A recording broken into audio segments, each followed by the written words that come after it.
pets. I was like, Wait, you can't qualify something as a pet if you're gonna eat it. If you eat it, Like, it's not the same if that's thing. even an option, it's not a pet. Hello, everyone. Welcome back to another episode of Books, Beer, and Banter. My name is Shane. I'm here with Joe and Lucas. We are on part 2 of Guns, Germs, and Steel.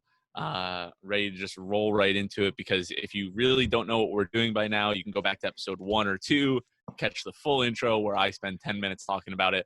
But we're just going to dive right into it. Joe. And honestly, if how you're are on you? episode 2 of a book that you don't know what the fuck we're talking about, what are you doing? You know? Hey, everyone is welcome here. So So I've been walking around with this book, and I've had it like in my living room at my apartment, and we've had a couple people over, and almost everyone's been like, "Oh, I had to read that book in high school. It fucking sucked." what? Really? Yeah, and I have to say, I after didn't know this this was high past school fucking reading. chapter or this past section, I can completely understand why my high school self or someone's high school self would fucking hate it. Oh my God, yeah. Is it hard to read 120 pages on agriculture and the nuances of how it advanced in 18 places? Yeah. Well, Especially I with, think like, that what's interesting is like the conversation, like basically what he talks about is like there's 3, like the whole idea of the book, just like is like why did Europeans end up conquering and really establishing colonies across the world, and not people in South America, people in Africa, etc.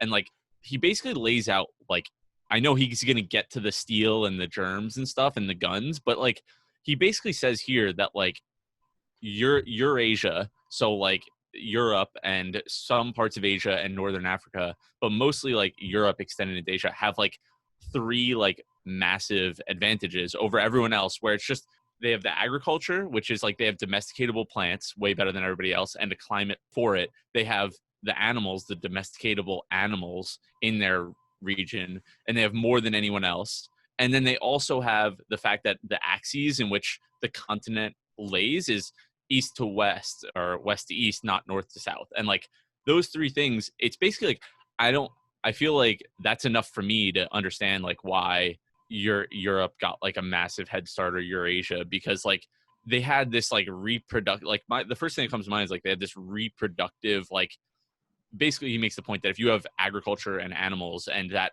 much food supply, then you can just reproduce at a much faster rate. Like the fertility rate could be much higher. And if you just think like a 0.1 fertility rate, like 1 out of 10 people has a kid versus 2 out of 10, which obviously like isn't realistic, but like 1 out of 10 versus 2 out of 10, like over a certain generation, that's double the amount of people. So already Europe and Eurasia is able to have, he doesn't make this actual point, but like they're able to have almost double the amount of people born. And then back in that time, like people were the main form of leverage to do anything. Like there was no money, there was no code, you know what I mean? Like there was no robots. So it was like, if you want to leverage, it was just, let's get more people. So it's like, I feel like for me, I'm like, oh, okay. Like clearly like Europe and parts of like Western Asia had just like a massive advantage. But isn't it funny that it's like, if that being the case, which like I definitely agree with for the most part, but it's like it all just boiled down to like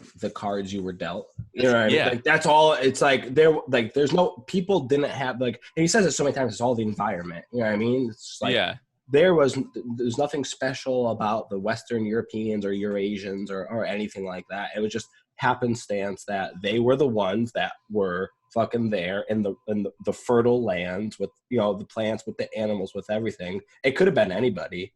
It just happened to be. Isn't that crazy though? That it's like modern days, like you feel like that group of people, like Western Europeans, you know what I mean, like were on the forefront of like everything in the fucking world, and like I don't say they rule the world by any means, but like it's just like very like prominent societies, and it's all based on luck.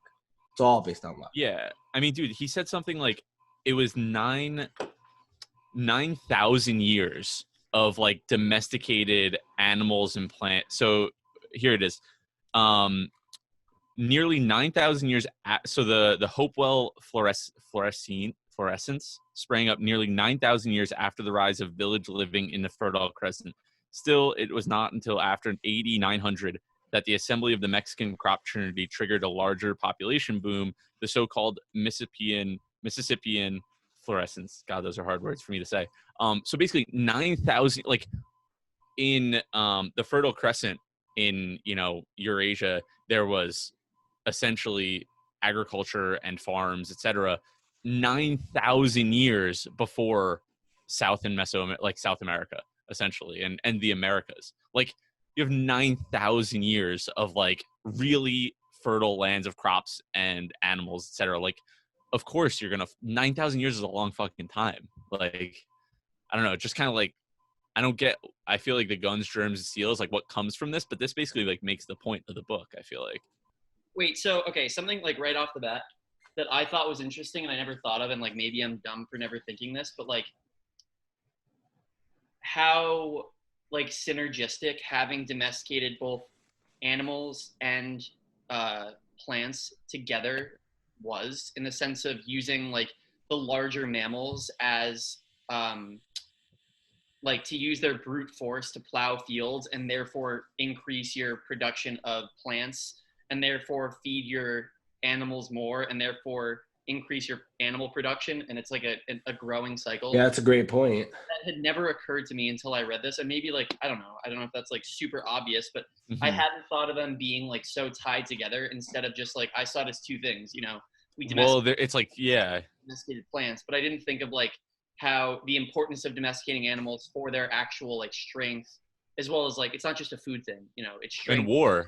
It's war, yeah, it's warfare. Yeah. And then he also said later in that horses were used as like the main piece, like a main part of war up until the beginning of World War I, which is yeah. Ago. Like we're talking like a little blip on the time of like the existence of Isn't that crazy? It goes from horses to tanks. Like there's no like middle ground. Like granted, you had like the armored horses and shit like that, like you see in the movies, but like you go from something you ride on, and that's literally it. It gives you like a faster speed, like more velocity, whatever, to like shooting bombs. Well, dude, it's a fucking hell of a jump right there. First fight, like the horse versus tank as the first until they're like, whoa. Well, we need to upgrade. We need to figure something out. Horses are no more. Horses are no more. Well, that reminds me of a point. It's like the first OBS, I feel like it's like a big thing. Like obviously with like a lot of this evolutionary shit, but it's like there was a point where he talks about how the New Guineans like knew the difference between mushrooms and like what were poisonous, what weren't poisonous, and whatnot. But it's like how many natives had to die before they realized like this mushroom was poisonous, or before you can't eat raw chicken or like raw pork or anything like that. Like that shit we know because like our parents told us once, like you can't do that, you're gonna get sick. We're like, cool, you know what I mean? But like I feel like people back then, it's like I don't know, obviously, but like I think that like maybe the associations weren't as clear, like with like health and health related shit. But that is the point that you're saying too, kind of goes exactly back to like Yuval said it in Sapiens, and he kind of brings it up here too. And it's how like hunter and gatherers and people, I guess, of older times are one argument is like the dexterity, but the other is like just knowledgeable. That these people, like he said, they know everything in their forest, like thousands of different species of different things. They know what they do. They know if they're poisonous, if they have healing capabilities, whatever. Like they have a full understanding of their world, and like therefore like they're smarter, like they're more knowledgeable of their bubble. You know what I mean? Yeah. That's like where the argument of like people were more knowledgeable, or people 6,000 years ago were more knowledgeable than humans are today, in the sense of like they just had such a larger grasp of what was known. But also you got to figure how long did it take them to acquire, you know what I mean? Those people in that time segment knew more, you know what I mean? But leading back to that, it's like those are like the trial and error phases. Joey's getting defensive over modern humans again. He's like, those people were not smart. That was me actually, but. Yeah. No, I don't know who it was. It was funny. Alana's listening to this, and she goes like, "Yeah, I totally agree with you and Lucas, like me and Lucas, on that, like that part." On the dexterity part. All right, yeah. When we talk about like the quick hands. Or That's all whatever good, bro. Relax. It's Dude, fine. all right, well, we We're can talk over about it. it here. We can bring it up again. No, that was last book. So anyone, if you want Hey. to get on the argument, dogpile on Shane, I'm pretty sure that was episode 2. Episode 2, of, yeah. Sapiens. So hey, well, we can talk about defecating right in here. latrines. No, what? No. All right. Well, moving on here. Another thing. You know what? Say it. Wow. Mine's not that important. Now this is Shut terrible. The fuck up. So no, Lucas, you're not just jumping in here. This is a me and Joey. I thought I had the moment. This is a me and Joey little collision here. All right.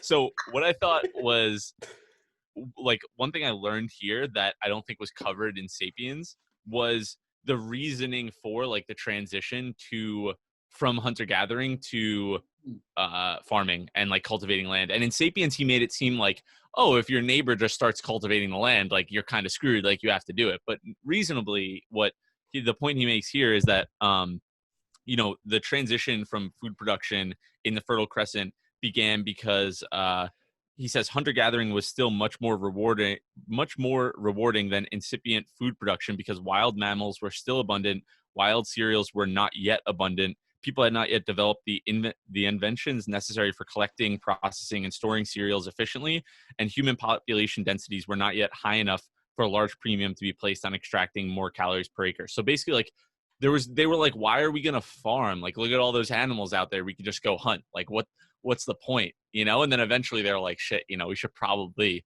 figure out how to farm because there's not so many animals because we've been killing them all and eating all of them. And this grain is actually like really productive now. But I feel like that point of like, it was a mindful, sometimes it may have been mindless, but it was like kind of a mindful transition of like needs, not just like oh shit, well, it looks like this is what we're doing now. No, but I think at least the way that I had interpreted it was that like the initial, like the beginning of agriculture, a lot of it was accidental in the sense like they didn't realize that they were spreading seeds and they didn't realize that like by bringing these grains home and like they were dropping it along the way that they were spreading, what he said like the cereals are, which are like the biggest, like I guess the grains. Yeah, like area of food. I don't know the best way to describe it. And that the whole thing was like, in a lot of cases, at least like 8,000 years ago, it was just more efficient to be a hunter-gatherer. And it took time, and the decision kind of came for different groups of people based on where the efficiencies lied. And I thought that was as Shane said, like it just wasn't covered in Sapiens at all. And it was really cool that, it kind of just depending on where you were in the world at a lot of the time, like especially in like Australia, being a hunter-gatherer was way more efficient as in the beginning when there were all these giant mammals and things and, things to kill and eat. And then that's kind of what forced agriculture to come into play in different time periods because some places killed off everything way before and therefore kind of had to be forced into agriculture as the efficient way of life. Yeah. That was an argument that he brought up was like, because of over hunting and gathering, agriculture and like actually growing your own plants and domesticating plants and animals ended up being more efficient because of the fact that there was just less to hunt and gather. Yeah, which is just like actually a reason. It was a balance though. It wasn't like one versus the other. And like no, it was slowly one came in and like the other one faded out, which just and in certain places it they tried to rely on the domestication of plants and animals and they tried to rely on agriculture, but because of like maybe their climate it didn't work out, so they went back to hunting and gathering. But again, it was just totally like it was well, and when they made that transition, the point that he gets at is that the people in Eurasia, which is like part of Western Asia, Northern Africa, and Europe, not even the Nordic, he like doesn't even really count the Nordic countries because I guess like people weren't really inhabiting those places, but they just had such a better advantage. Like, oh yeah, we'll switch over to farming, and like, oh well, we have like a million plants. We have a million like of the perfect plants to domesticate. Oh, and we also have the perfect animals to domesticate, and like this is great. But other people, when they started, it was like, oh, we have what I think it was South America had like roosters and dogs, I think, was like their only domesticated animals. Yeah, there was that really chart in there. It was like fucking Eurasia had like 91 different compatible, so like domesticatable like things, and of that animals, and of them they did like 20. And then South America was like 51, and they did 1 or some shit like that. It was the 14. It was the 14. The term was like, what was it? The historical 14 or something. The term that was the animals, right? Yeah. I think before that though, there's the agriculture part where there's like the seeds, and he talks about how, you know, the largest seeds, like grass seeds, so like wheat and barley, etc., are like what you eat and grind up are the seeds. And so the largest seeds, where it says world distribution of large seeded grass species, the Mediterranean zone had 32 of the top large seeded grass species, whereas the Americas had 11 across all of the Americas. Sub-Saharan Africa had 4, and East Asia had 6. So like that's 3 times much, and that's just on the plant side. And then the animal side, which you were just like finding, is like, again, absurdly like a massive difference. Wait, also, can we talk about like how humans aren't the only ones to domesticate plants? It was like the argument that he brought up, or just like the statement of how different fruits, the way that their seeds worked where like they weren't digestible, so birds would eat the plants or the fruit, and then they'd shit out the seeds somewhere else, and that's how like a strawberry bush or whatever would grow. And I just thought the whole evolution through natural selection of like strawberries, he had that whole point on, instead of strawberry plants all through natural selection, the greener and more sour young strawberries, the fewer birds that destroyed the seeds by eating the berries before the seeds were ready. So when the seeds were finally ready, they were sweeter and redder. Therefore, more numerous birds ate them and dispersed its ripe seeds. So like over time, just via natural selection, that's how like we have the strawberries that we have today. Well, and the idea of like chipmunks with acorns or squirrels, where he talks about how we tried to domesticate oak trees, but because acorns can be actually like tasty apparently, but usually they're bitter. But when we try to domesticate something, it takes like 15 years or something, or 30 years for an oak tree to start actually like making seeds or acorns. And squirrels are like, for us to eat them and shit them out and like have a tree grow, versus like squirrels are doing it all day long. And there's like thousands and thousands of squirrels doing it all day long. So like we could never select for what we wanted. The squirrels were always kind of like selecting for what they wanted.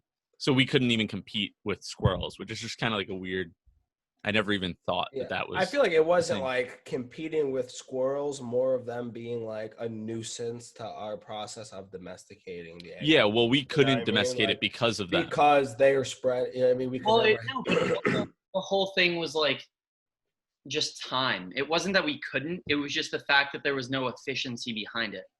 Yeah, like, well, even if there was, the most popular ones is the most efficient ones. Yeah, exactly. I think going back to it, it's like really interesting, especially with the strawberries. It's like, they were like bitter, so they trained the birds not to fucking eat them until they were ready, till they could be, spread. Just like how in Sapiens, Yuval was like, he made the argument that like wheat domesticated humans. Like I feel like as this is like strawberries, like domesticated birds in a sense that like they're the ones spreading their genes and making them grow. I mean, it's not the birds like consciously being like, I'm gonna proliferate the fucking strawberry, branch. So it's like, it always goes back to fucking plants, dude. Well, I think we're doing the will of plants over here. I mean, I think. Sorry, go. Yeah, I don't know. No, you go. I just don't like Yuval's point about. No, you go, and then he talks. No. I'm just making this small piece. I don't know if you're going to talk about this. I don't like that point that Yuval made after reading this about how wheat domesticated us. Yeah, I agree. I think you're right, and it's funny. So that's very similar to what I was going to say. Is that it wasn't about how like wheat domesticated us, but it was more about how humans' interaction with wheat changed its like path because of natural selection. And like he talks about the peas, that once they got to a certain height, the pods would explode. And like, that's how they spread, because once the pods would explode, the little peas, which were the seeds, would like fly out in different directions. And that's how they they'd hit the soil and germinate by spreading. But then that isn't how humans could consume them, because if it stopped, then there wouldn't be any peas in the pod. So then humans started collecting peas that hadn't exploded, and therefore those were the ones that survived. So like what ended up happening is what used to be the trait that would have killed that like line of peas, which would be a non-exploding pod, because then they would never reproduce, ended up being the trait that made that line of peas reproduce, because humans then use them in agriculture. Yeah, I definitely think that this is like Jared Diamond's has a more like symbiotic relationship between like the domestic, and he talks about plants and animals, whereas Yuval's statement was definitely more one-sided, where it was just he was just telling a story, like I agree, like to your point, like he's just like his one-sidedness was just like he's trying to like be, that's why like it's more it worked. Like, we were like, yeah, well that's the difference, is like this is more of like, honestly, on like judgment, this is more of like a science book, and like Sapiens feels like more of like a pop science book. Like he tells you like good stories and interesting things, but like he doesn't really go into the details like this book does, to its fault. Like it's less interesting than Sapiens was because of it, but like it's a different goal, I think. Yeah. What I was trying to say before that I feel like I didn't get my point across was like with natural selection, and also with how farmers just worked back, 6,000 years. When I was talking about how like a lot of the agriculture was accidental, Jared Diamond brings up the point that like the species that these people brought in that end up being successful, in their eyes, they were successful because of like seed size and taste and, reproductive ability. But a lot of it was like seed dispersal mechanisms, germination inhibition, and reproductive biology. And it was these things that like now we have scientists to like uncover and focus on. But back then it was just by chance that like they'd been choosing what worked. And like in their head, what worked was what gave the most food. But in reality, there were all these scientific things driving that. But they just like, there was no actual like science behind it. Instead, it was luck, Yeah. On one piece of land would try and plant this thing, and for him it would work, versus someone else it wouldn't work.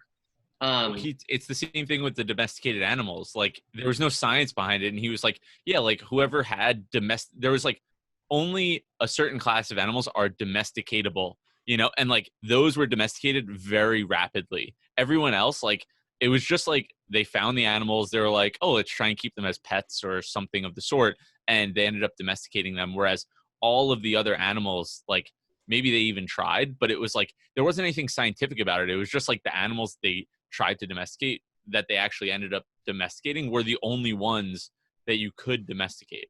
Like it was just like, I think he made the argument too. It was like it might not have been so, but it's just like what you said earlier, they were the quickest, so that took over the reasoning for being. Basically, it's like, if you could, like, why waste thousands of years? I'm sure they weren't thinking of it like this, but like, why waste thousands of years when you have something that works now? Like why search for something potentially tastier or whatever the fuck you're going for when like you have an abundance of X. Well, that was his whole argument with like the apple trees and pears and plums and cherries, like for Native American Indians, because the technology or like the agricultural advancements didn't exist by the time that they had actually ended up like being an agricultural society. So let's say that I think right in North and Central America, there was domestication of plants by like 3,500 BC. And at that start point, it would have taken them till, what was it, like 5,000 AD? Yeah. Apples. Well, because they needed to learn how to do the process of, it was called grafting. Yeah, which is something you need to do to farm apples. I don't know what it means, but I think it's like something you need to do to domesticate or to plant apple seeds. Like, It makes that sounds like his like whole thing was comparing it to like when grafting was figured out by like in the Fertile Crescent. No. Grafting was figured out by like Europeans. I think he was saying like Yeah, after like that's after the Fertile Crescent agricultural and domestication learnings had moved to Europe, because that's where Europe had gotten there. But that's either way. My point being that he brings up the whole idea of why didn't Native Americans? I mean, the whole thing is just bringing these counterpoints and bringing these arguments of, okay, they had, let's not say equal opportunity, because he debunks that it's equal opportunity, but you know, if there are people 8,000 BC in North America, Central America, Eurasia, Africa, and they all have access to domesticatable food, why didn't it happen in unison, and what gave people the edge? And like that was just one of them. And the fact that one of the domesticatable things would have been apples, but the technology and the understanding of what it took to domesticate apples hadn't come for 6,000 years after agriculture and domestication of plants and animals in general had happened. But basically, so yeah, I just thought that was like an interesting, and then the whole like oak tree thing, that we haven't even figured that out yet, in the sense of for it to be an efficient. Yeah, well, it's like also, they had, it's like said, it takes so long. Why the fuck would it make sense? You know what I mean? And everybody had options. You know, like everybody had plants and wild plants, but what like the point, like what you're saying is like not all opportunities to domesticate plants are created equal. Like apple trees are fucking really hard to domesticate, whereas wheat is super fucking easy. And like not everybody had wheat. And then he makes, you know, we like the same point with the animals too. Like I have the chart here where Eurasia had 72 candidates of animals, of large mammals that are over 100 pounds that could be domesticated. Eurasia had 72, Sub-Saharan Africa had 51, the Americas had 24, and Australia had 1. But Eurasia ended up domesticating 13 animals, whereas the Americas domesticated 1, and everybody else didn't domesticate any animals. By what he refers to as domesticating, as in like taking a species of animal and your handling of them has changed them in a certain way, as well as you manage their food and, you know, reproductive process. But like the idea there is like they had plenty of animals, but not all of them didn't have, like, they were all had one characteristic that made it impossible to domesticate them. And it was just like luck, you know, it was just like kind of thing, right? That happy families are all alike. Every unhappy family is unhappy in its own way. And like that argument that like little line by Tolstoy can be brought across so much in science and like history that it's not even the opportunity. So you can look at that list and be like, well, if you look at, what was it? You look at the Sub-Saharan Africa, they had 51 candidates. Yeah. Which 0 are domesticated. The opportunity, you can say, like, someone could look at that chart and be like, well, they had the opportunity to do so, but if they don't fit all of the needs for domestication, and he goes through them, I have them listed out. It was like I don't know where he starts like the list of things. I put a note for it, so I have it here. It's diet. So one of them is diet. One of them is growth rate.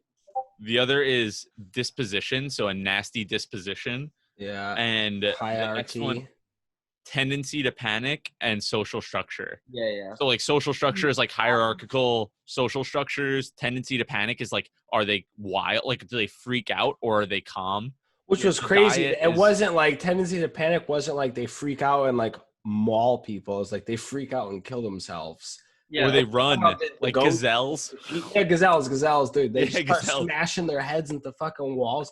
Oh, yeah. Bro. He's also talking about how people, 2 points I have highlighted on that. One, he said, I put wow, frowny face. He goes, yeah, for example, people in New Guinea villages where I work, I often see people with pet kangaroos, possums, and birds ranging from flycatchers to ospreys. I was like, cool, that's great. They got fucking pets. Most of these captives are eventually eaten, though some are kept as pets. I was like, you can't qualify something as a pet if you're going to eat it. If you eat it, yeah, it's not the same thing. If that's even an option, it's not a pet.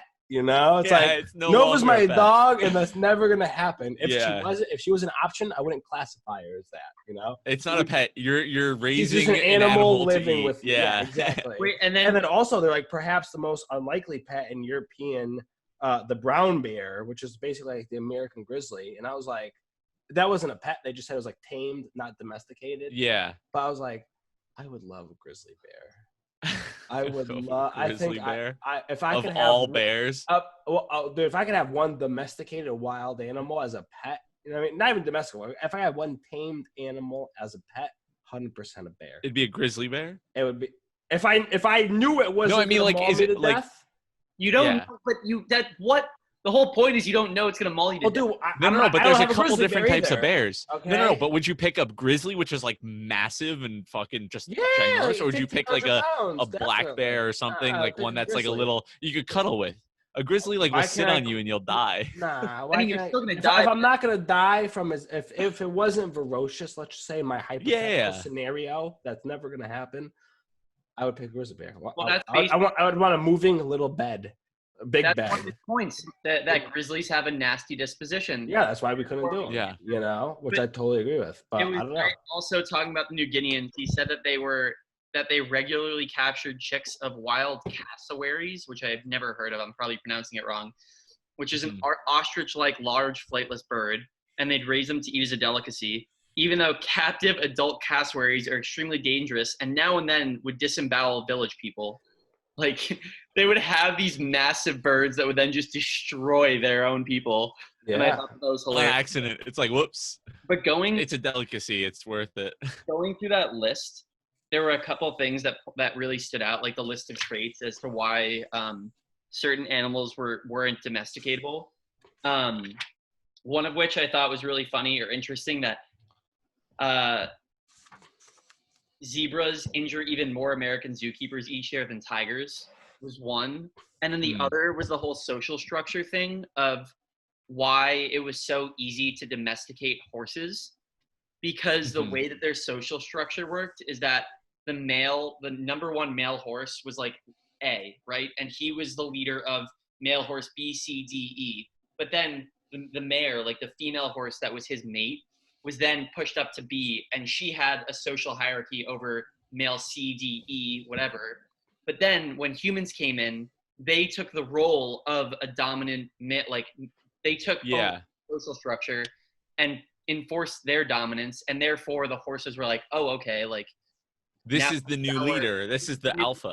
But like, think about how, like, again, people didn't know that when they were domesticating horses. No, like, they just got lucky as fuck. They chose the one that was probably like the nastiest, and they're like, all right, we have to break this one, and like once we get it like to chill out, then all of a sudden they're all like, all right. Or even if they just broke every horse. Yeah. You know what I mean? Yeah. I don't know if they were like, who could attest to it, but it's like, I don't think they were like, this is the leader that we need to break. Like, if we're talking about like ignorance, I think they were just like, it came to a point where they were all corralled, and they were all like, you're our bitch. Yeah. And they were like, all right, well, we're their bitch. All the horses. But then the alpha horse was like, yeah, I'm their bitch too, but you're still my bitches. You know? Don't get it fucked up. We're all fucking. Don't get it twisted. Yeah. But you guys are still below me, okay? Yeah. 100% that's what happened.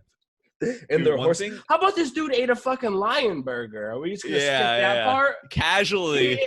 I could attest to the deliciousness of a lion burger. That was just, and it was like in parentheses, like it was like drop that on everyone, like a lion burger. I'm like, bro, I've never in my lifetime heard it. Like, I've heard people eat weird shit, but like a lion burger, and you said it was delicious. I just feel like that's fucked up. The thing that made like that I never thought about, Joey, your fucking focus is off again. Is diet. So like the whole idea of diet, like I never thought about it this way, but all of the domesticated animals are herbivores, because he says every time that an animal eats a plant or another animal, the conversion of food biomass into the consumer's biomass, aka like, into when it gets to us, involves an efficiency of much less than 100%, typically around 10%. So he says it takes around 10,000 pounds of corn to grow a 1,000 pound cow. If instead you want to grow a 1,000 pound carnivore, you have to feed it 10,000 pounds of herbivore grown on 100,000 pounds of corn. among herbivores and omnivores, many species like koalas are too finicky in their plant preferences to recommend themselves as farm animals. So just the idea that like you have to raise one animal so that the other animal can eat it, so that way like no wonder there's no like carnivores as domesticated animals. That's why all of them eat grass. Well, you know what I mean? Yeah. Like Well, also we're meat too, but you know. So I feel like there was a thing there as well. Dude, yeah. that's a whole other point that they were talking about. I forget where it was. It might have been New Guinea. I think it was New Guinea, that because of like the Carnivores hand that they were dealt, that like, so when you looked at some like the cereals that were in like the Fertile Crescent, the protein protein was like, it was like 15% protein. It had like a relative high protein I don't know, basis. I guess my vocabulary is shit right now. But then when you looked at New Guinea and the highlands of New Guinea, anything that they had grown, and I think the one of the things they had grown were like the tubers. That was the extent of their success in domestication of plants. And then the lowlands had fish, so that's where they got their protein. But the highlands, the only thing that they had successfully domesticated were tubers, so like potatoes and stuff, which have a relatively low protein. What's the fucking word I'm looking for? Not index. Like concentration. Sure. Or they were very low in protein. Yeah. Therefore, when you think of like that, at least like for New Guineans, like all the little kids have those big pot bellies, even though they're super like they're completely deprived of a ton of nutrients. But therefore, cannibalism was a thing because they were so protein deprived that when tribes would fight, they'd have to eat each other because there was just no access to protein on this island. I'm pretty sure also like that has its own like evolutionary thing, because I think like we don't have like enzymes able to like digest like human meat. Like I feel like I've heard that somewhere, or I've read that, or my sister told me, or some shit happened where it's like I don't think you could eat like human meat and not like be sick to your stomach. Honestly, if that's a lie, it's a great lie. You know what I mean? Like, just to hold people off, just to not tempt people. Yeah. Have you ever seen that Always Sunny episode where they eat the human meat and then they fucking go crazy because they're like, oh, it's so delicious. Dude, it's like one of those truths that we all accept, that humans like human meat, we don't have the enzymes to digest it properly, therefore we can't eat it, therefore no one's cannibal. I think there might be other reasons than that we don't do it, but I mean, like, I'll buy into that. Well, those are all imagined orders that we shouldn't do it. Exactly. Okay, those are not real. Those are just I don't know. No, I think that maybe societies that deem it not right. All right, yes, we're all I animals, agree. you know, but I think like typically animals don't eat other animals of their same breed, anyways. Yeah, I think there's a biological like you know, like when you're about to like walk up to a cliff and you're like your body's like you're not fucking jumping off that cliff. Like there's no chance. Have you ever heard the stories of like the people that like are trapped in like a mountain that end up eating people? You know, I mean, like push come to shove, you do it. Of course, yeah. You but do I think it's I'm saying I got a full fridge. I'm not gonna walk outside and just eat somebody. You know what I mean? No, but I got Chipotle. Yeah, well, it's like, you have to be in a real bad spot. You have to be in a really bad, like to overcome that. I think it might be like a biological thing. Don't do it. Yeah, that's like you don't eat like because what was it? Was it in Sapiens? Like you just mentioned it. Like they don't like animals don't eat things that are like of a similar species or something. It reminds me of the whole Eduardo Safran thing from The Social Network, where he gets like on the chickens. Oh yeah. His pet chicken, a piece of chicken, and he gets hit with animal cruelty. Cannibalism. Forced cannibalism. I've actually seen I seen that movie maybe 2 months ago for the first time ever. Mad good movie. Yeah, it was pretty good. I like it a lot.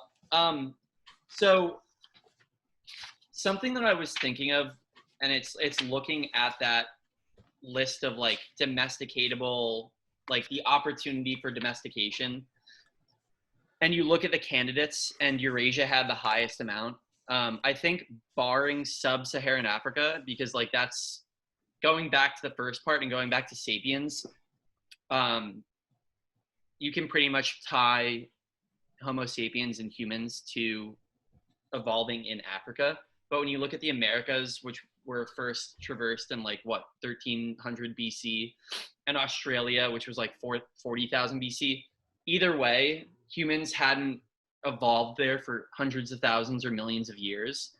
And I think that's something that really comes into play. And he harped on it for like maybe a paragraph, but I really wonder what the fate was. But how anytime humans came to a new place, they had wiped out like such a majority I know what you're talking about. Of the large mammals, like 100 pounds and higher.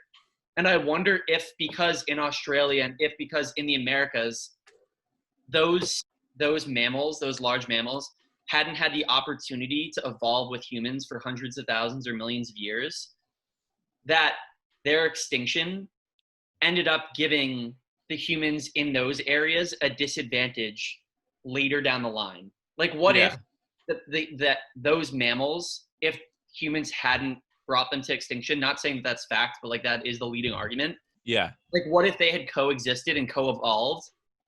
And then in the Americas, instead of there being 24 candidates, it was like 80. And then in Australia, one, it was 20. Yeah. And we had all these domesticatable animals, and it really could have tipped the scale to the Americas or to Australia. But something that I just don't think he brought up the argument of like, because humans evolved in this one part of the world, everything that was around them, both plants and animals, even before they were domesticated, had the opportunity to evolve or co-evolve with humankind. Yeah. Therefore, like when humans came to the Americas or came to Australia, no wonder they had a harder time because everything around them, flora and fauna, didn't have millions of years of coevolution. Yeah. So like just because that they had branched out, I feel like that was already like a dagger, you know? Like there's like a bias there. Absolutely. Yeah. But I thought also I think that what's interesting there though, as like not to make it 100%, is like there's other factors like he talks about the axes and like the way things are spread out, because you know in that case Africa and like sub-Saharan Africa in particular would have the highest advantage. But then he gets into the point of like once you get above the Sahara, like things are relatively like east to west and flat, and like the climate's way better, and like they had the longest amount of time of coevolution, like the animals and plants there, plus they have the other factors. So it's not just the plants and animals, but it's also like being in the right place, like you have fertile land and things like that that gave them that additional hump, you know, whereas like they had an additional advantage there. So another interesting point I thought, sorry Lucas, but was like he was saying basically the same thing you just said with animals, but with people. You know what I mean? When he said it was like, I think it was Australia too as his example. He was saying how they could have been on their path to domesticating their own plants, their own animals, but we would never know because Western Europeans or, you know, colloquial, whatever, they came over and inserted their fucking, you know, status quos onto them. And that honestly got me thinking though. I was like, is that a good thing or a bad thing? You know, it's like, what are we at fault? Like, should we have, all right, let's say they were 3,000 years behind us, you know, and let's say he was not arguing, but let's say he was just saying like they could have gotten to where we are. They were just a little bit behind. Like, should we, as I guess a world society, like be like, let's let them just in due course, like give them 3,000 years and they'll fucking get there, and always have that laggard of time, like they'll always be 3,000 years behind us? Or is it better for, I guess it's more of like a utilitarian approach, like we came in, we asserted our fucking dominance, like as a world or whoever the fuck took them over, and like we modernize them. Yeah. You know? But like, like, I think it's like what is the better, not like what is the right or the wrong, but like what is like the better option of the two? No, I think that's a really cool way to think about it for sure. I think the only fault, and it's just obviously because like how humanity rolled out, is like imperialism was a thing, and it's like how do we take advantage of other beings? But how cool would that be to have the continents and just people and humans just advancing in their own worlds, like on their own time. But would it be cool though? Like what? Like I don't think so. You know, it's like they would always cholera, be subject. if like malaria was still killing like everyone. It would also be like Europe, right? So you're talking about Eurasia. We just have like hidden cameras all in Australia and the Americas, and like that would be their like quite literally reality TV. Yeah, and now, but like they're still humans, you know. Like then at that point, we're just, would it be worse? We're making fun of them at that point. Like, now they're like our animals, they're our entertainment. Well, like, that's the thing too. Is like we could have been. Think about how slow evolution is. That like talking about 4,000 or 5,000 years. That like I don't even think that it would have been accepted, even if like today we had an entire continent that we discovered. Like let's just say we discovered a continent of millions of people. Like, how could we just say, like, oh, let's let them advance? I don't think that, especially... No, we would take them the fuck over, bro. We have no that's fucking... No, well, that's the thing exactly is, like, how all right, it would happen. You know? I think that the argument is that we could have been better colonizers. Not like, like, the whole, like, thing of colonialism is, like, we were real big fucking assholes in imperialism, colonialism, however you want to call it, like in establishing, like Europe really came to power by establishing colonies elsewhere. They weren't like, it wasn't like the Macedonian or the Roman Empire. They weren't taking over land. They were just saying, oh yeah, like you can keep your shit, but like we own you and you're going to pay us and we're going to extract all the money out of you and like treat you like shit. So it's kind of like imperialism and colonialism are kind of like just different ways of doing the same thing. But I feel like we could have, the argument probably is that we could have done it in a way where we weren't such assholes or like enslaved their populations or brutally murdered them, etc., or starved them to death. Like there's a whole number of things that went wrong during that process. But like, I think that the counter argument to that, which like, I think that's right. You know what I mean? Like it was really fucked up what we did to a lot of places. But I think that the counter argument is like going into these places. I don't think that, like, we learned this with like Atahualpa in South America. Like they wouldn't have just been like, oh, like accept you with loving arms. You know what I mean? Like they would have been like, oh yeah, give us all your, like if we had given them guns and steel and advanced them, who's to say that they wouldn't have just been like, oh, look at these assholes. Like they have the wrong gods. Let's wage war on them. You know what I mean? Like at the end of the day, like it's kind of hard to believe that if we had been super nice and like tried to help them, that they wouldn't have just turned around and gone and waged war back across the sea. You know what I mean? Like low key, so why do you think that's like why I feel like, and it's such a crazy thing because it's never going to be truly governmentally funded, but why space travel is such an important thing to back. We want to be discovering them before they discover us for that fucking reason. Yeah, right. Yeah. Discover us and be like, oh, hey, here's cake. Like, oh, let's. Yeah. Like, when has that ever happened in human history, right? Yeah.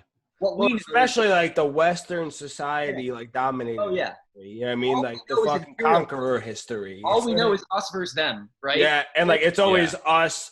Yeah. Like we won. So, you know what I mean? I'm like, there is no reason that we want to fucking discover them before they discover us for that reason. Yeah.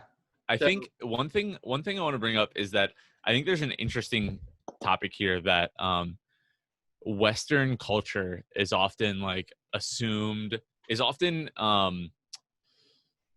kind of painted in this light of being extremely greedy or wrong, like just wrong, as like Western culture is the problem, like because the Europeans especially like advanced faster than everybody else. It's the whole like point of this book. It's like we're figuring out why that happened, but like Europeans advanced and then waged war and killed a bunch of people and took over colonies, etc. And it's like, but I think that there's an important point to make that like what we're learning here is that if anyone else had the ability to do so, they would have done so. Eastern, Western, Northern, Southern, whatever it was, like it's not a cultural thing, which I think Sapiens focuses a lot on is like the culture, but it wasn't a religious thing. It wasn't a cultural thing. It was just like it's basically, and like, it's a human nature thing. Like when you're in a civilized society to like, I think we're a little bit more like connected and advanced now to be able to recognize like why some of those things might've been wrong. But like, people were doing this like on the islands in the Pacific Islands. They were essentially like in Hawaii. The fucking King Kamehameha was going over and like waging war on other islands to take them over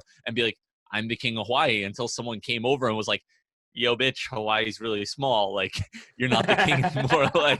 Like you thought you were the king of the fucking planet, but like Hawaii's super small. Like everyone did it, you know, no matter what your culture. So like, I think that there's an interesting point of like Western culture. Like there's two sides of it. Western culture isn't uniquely bad or greedy or etc. It's kind of just like a part of human nature that anyone who could have had the ability would have, but also that there's nothing special about Westerners or Europeans. Like there's no genetic or racial differences that makes us better than. I think there's two parts there that some people may get. Like some people like to say that Westerners are bad inherently, like Western culture is bad, but I don't believe that. And then at the same side, like this book is kind of making me realize that also to this, like both of those points are true.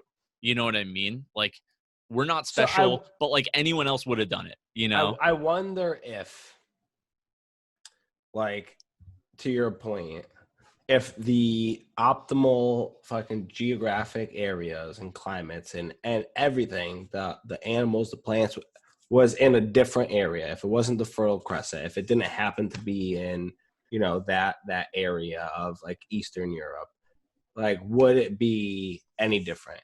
You know what I mean? Like if it happened to be in South America, if it happened to be in Africa, if it had to be in fucking Siberia, like is that saying something about like a fundamental truth about humans? You know what I mean? Like would it be like if it was the same?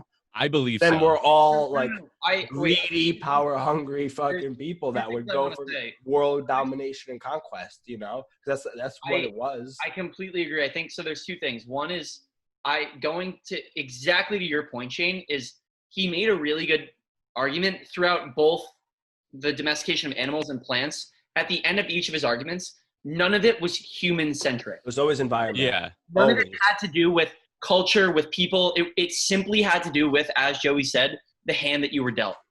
The people in this area that had more opportunity had a way better hand dealt to them. That's why they were put in the position that they were put in. Joey, to your point, I really think that, like, yes, on an overarching level, like human nature is always going to be human nature and things would have rolled out differently. But I think the gaps that we miss it was addressed a lot more in Yuval's book, in Sapiens, and it hasn't really been addressed here because this is less like human. This is more just history. We don't know what these people, like how they interacted, like as people, like, culturally. Like it's impossible to really know what they're like, how these people acted and believed and like interacted with each other, because all we have to point to understanding who they are, especially when you look back 6, 7, 8,000 years ago, when we have hunter-gatherers, like there's so little possessions, and it's all based on possessions that we're defining what these people's actions and cultures and lives were like. So I really do think that we miss this massive gap in history of truly like understanding, you know, who is Lucas today is a lot easier to figure out by going like, you know, on YouTube and watching these videos or going on my Instagram and looking at my pictures. But 6,000 years ago, we'd never understand the actual being of any of these people.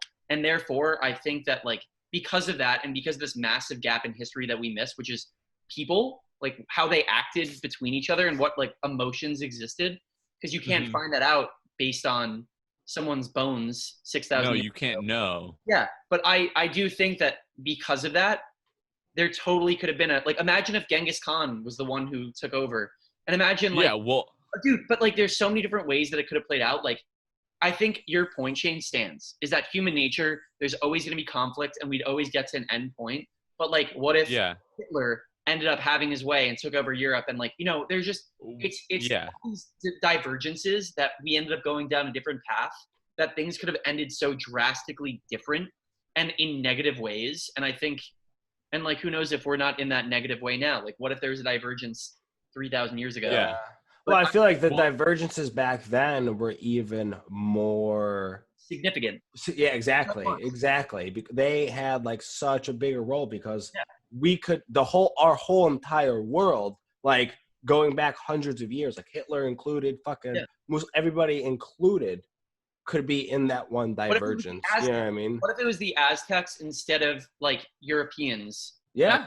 Well, what if we were still sacrificing people what the fuck? on a I weekly didn't even basis? move. I'm saying, like, what if what if we were still ritually sacrificing virgins? Yeah. Virgin but if we didn't 13-year-olds. think that was wrong, then like there wouldn't be a fucking problem. No, I know, but that's the thing. Is like, I don't know. I think that like for me, it's like, I think that you could point to like Catholicism and the invention of like modern religions and say like, okay, the fact that they were missionary religions, like maybe had a role in like why Westerners wanted to spread to the world. But at the same time, when you look at the Maori versus the Moriori, where we looked at last, like he said, it's our culture to slaughter men, women, and children indiscriminately, the entire population of these people. Like, we didn't do that. You know what I mean? Like we were bad, but like we didn't go.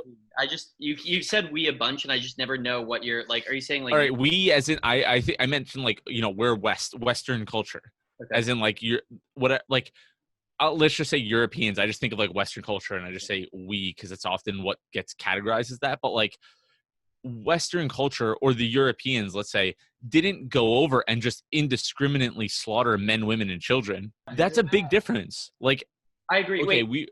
you know, I don't know, like not to, and I don't want to excuse any of the shitty things that we did, but like, wait, to that point, I feel like it really opens the door to this one thing that Jared Diamond brings up really well, that because of the switch from hunter-gatherer to like settlements and to like, I guess, agricultural based societies, you allowed for specialization.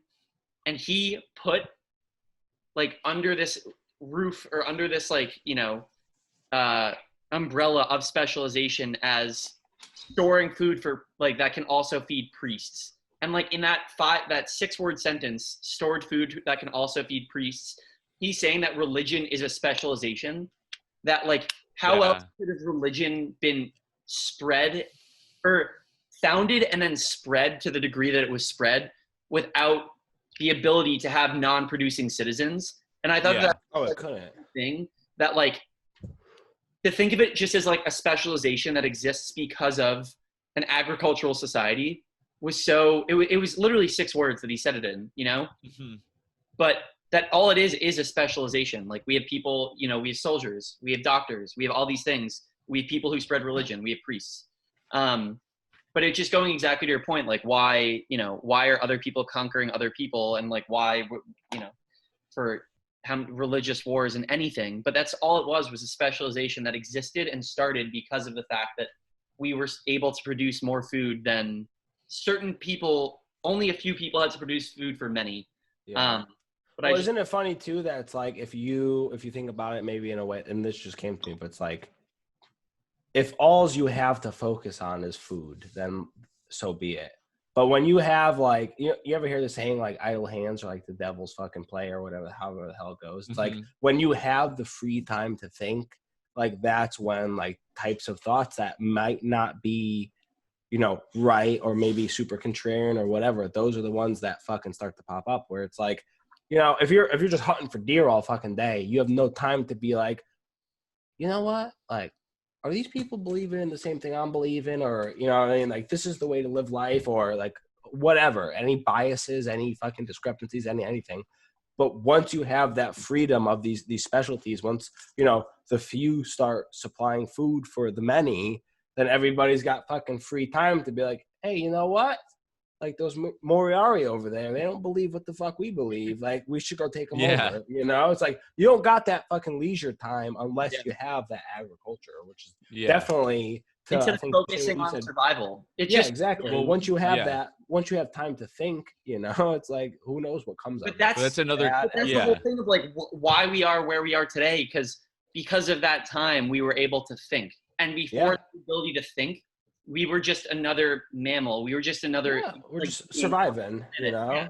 There's surviving and there's living, not living, but like there's surviving and there's us, you know. But it's super interesting, Well, it's another compounding growth thing. Like the time that you have to actually think about your living situation and how you can improve it only comes after you can have agriculture and especially also domesticated animals to help you with that agriculture. You know, like you can produce more. So all of those things compound on top of each other, which is why like 9,000 years is a fuckload of time. That's why like Europe was like developed.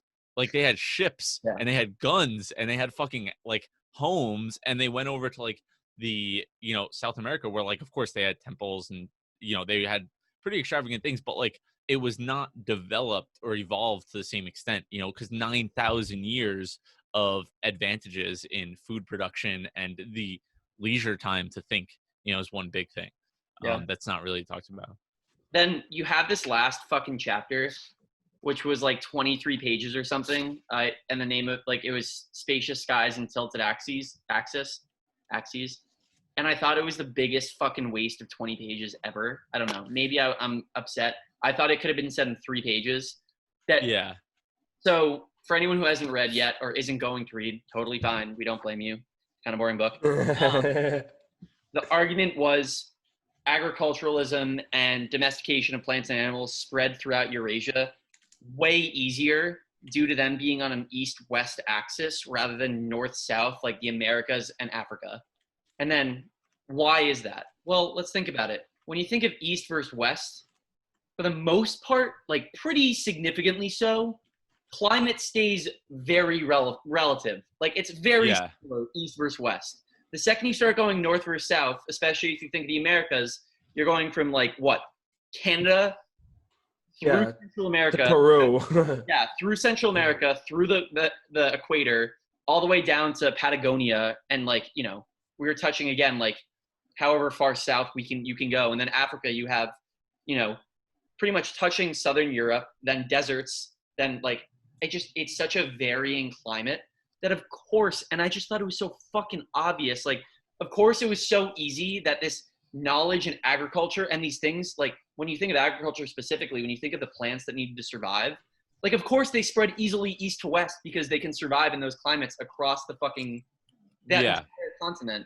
Versus like, of course, a seed that's planted in the mountains in like 60-degree weather would never be able to survive in the Sahara Desert. And, like, I don't know. I just thought like, yes, of course, it's really interesting to frame it like that, and I had never thought of it. But to talk about it for 20 pages as to why that's the case, like, God, that was fucking overkill, man. Like, I skimmed through that section. I was like every 3 words. Dude, I was like fucking banging my head against the wall. I was like, I fucking get it, man. I get it. I do. I really do. Yeah. I don't know. It really pissed me off, but it is interesting, you know, why it happened the way it did, because the point is super interesting. Exactly. And it's something that has never occurred to me. If you're across the same, you know, if you're across the x-axis, of course it's going to be easier for agriculture and animals to spread because they can survive in similar climates. But again, it's just I think the point could have been made in 2 pages and not 20. It was made in the first 2 pages, and then he went on for 18 more. Then he rambled. Yeah. But then the whole the last thing I want to say is like that his whole thing was single domestication, which happened in Eurasia, versus multiple and parallel domestication, which is what happened in Africa and like North and South and Central America. That like, you know, peppers and corn and all these other plants were domesticated multiple times in these different areas because there wasn't the same lines of, you know, like trade and interaction between societies. And therefore it was actually like, that's almost detrimental because it takes that much more practicing and trying and experimentation of like different crops to understand one that truly sticks. Versus in Eurasia, like people fucking knew. It happened so quickly and so rapidly. And it was like, oh, we know that like this cereal or this rice or this wheat works. Therefore it works. Yeah. But in like North, Central, South America, everyone's trying concurrently and like taking thousands of years. It doesn't just happen. There wasn't a shared effort. Shared effort in any way. You know, even though it wasn't intentional in Eurasia, it was just the fact that it was so because of the geography. Sorry, that was just the last point I wanted to get to. No, that's fine. I love it. All right, we went on for what, like an hour and 15 minutes or so here. So it wasn't that boring at the end of it. Clearly there was a lot to talk about here. Part 3 that we're covering next is From Food to Guns, Germs, and Steel, and that starts on 195. So gonna be back here next week with part 3. Any final thoughts, Joe or Lucas? Anything you want to say? I'm learning. No. It's fun to learn. No. It feels like homework at times, but I'm definitely learning. You know how I know it feels like homework? Because I fucking procrastinate. Yeah. I read 80% of it last night. So. Oh, me too. That's that. So if you're listening and that's you, you're not the only one. Yes. All right. Well, and obviously, thank you, everyone. If you have any questions or you want to point out how dumb we are, because we know it's a fact, hit us up on Twitter. Books, beer, and banter. Okay. And this is Guns, Germs, and Steel. And that's all for today's episode, folks. And that's all, folks.